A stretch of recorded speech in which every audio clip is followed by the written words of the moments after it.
What's up, guys? I just want to talk real quick about um, really some fundamental aspects of communication and relationship building. And it's just a hobby of mine because I like reading about personality styles and I like studying human interaction.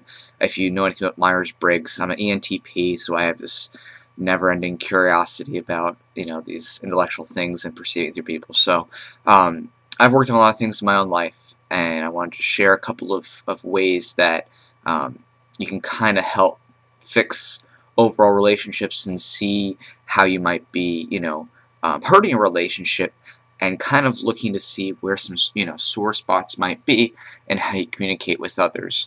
And the chief motif of how relationships are often broken down and hurt is the human general desire for control. Fundamentally, that is really where the tension is among most relationships. You'll find that the underlying root is one human is trying to exercise their dominance in a situation, and that leads them to use certain types of language, sometimes manipulative, sometimes directly hurtful, like an attack, sometimes guilt-tripping, certainly been guilty of that, or, just downright mean. And this comes about in a lot of different ways, this need to control. And I'm just going to, demonstrate a couple little things, just talk real quick about ways that you can kind of examine yourself and see if you're, having this need to control that leads to very hurtful things in your relationships. The need to control manifests itself, as I said, in the primary ways. And the first one is manipulative speaking.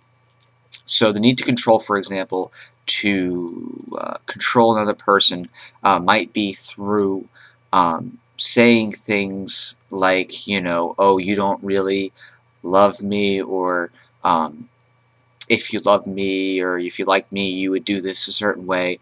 In other words, instead of somebody having a direct complaint to another person, they go roundabout ways of saying what they really want, and that's very detrimental to a relationship. If you use manipulative language instead of directly saying, hey, I feel hurt by this, or something like that, then you're going to put yourself into deep trouble because you're adding more wounds. You're actually hurting the person by being manipulative. And very often people are manipulative, including myself in the past, and I'm sure I would be in the future, but I try not to be, is the reason that people are manipulative is because they're afraid of vulnerability. What that means is that if you admit in your lack of control that you would be emotionally hurt by somebody doing something or saying something or not acting a certain way toward you, then you're admitting that you are emotionally vulnerable.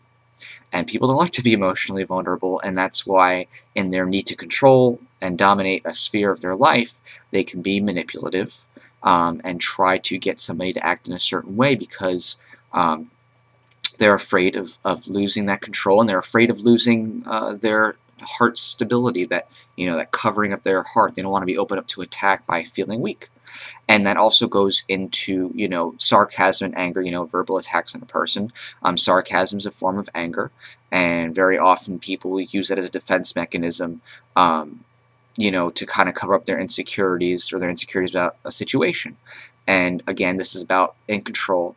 You want to be in control of your sphere of life and your relationships, and it takes you to a point, though, that you act sarcastic because you're angry at them and you're breaking them down, very often rooted about your own insecurities about a situation. And so that could be a way that you hurt a relationship.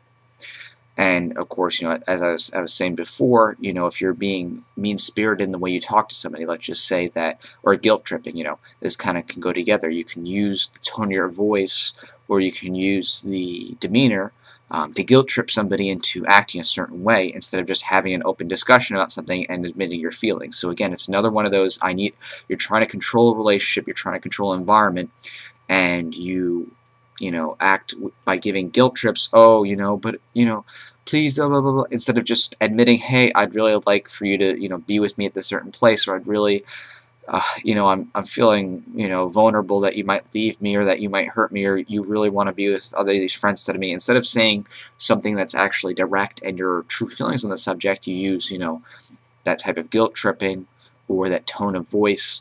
That's really hurtful to another person. So just some things to think about. That's not really easy, because it's taking a look at oneself and admitting one's faults is one of the most painful things to do to yourself. But really, when you get down to it and you look in your life and you say, okay, I'm trying to exert control over other people's life because I feel like things are out of control, and I am either being manipulative, or I am giving guilt trips, or I'm just downright being mean. You know what I mean? I'm being sarcastic. If you're doing any of these things towards the other person, and you're sitting there saying, wait, I'm not angry at this person, and I just am embarrassed to admit that I really, like them, love them, or want to be with them, or this or that, and I'm afraid that something might happen. You just need to vocalize that, and that's how you have a strong relationship. You need to be able to vocalize that. So, just a suggestion, look at your life. Are you saying sarcastic things all the time?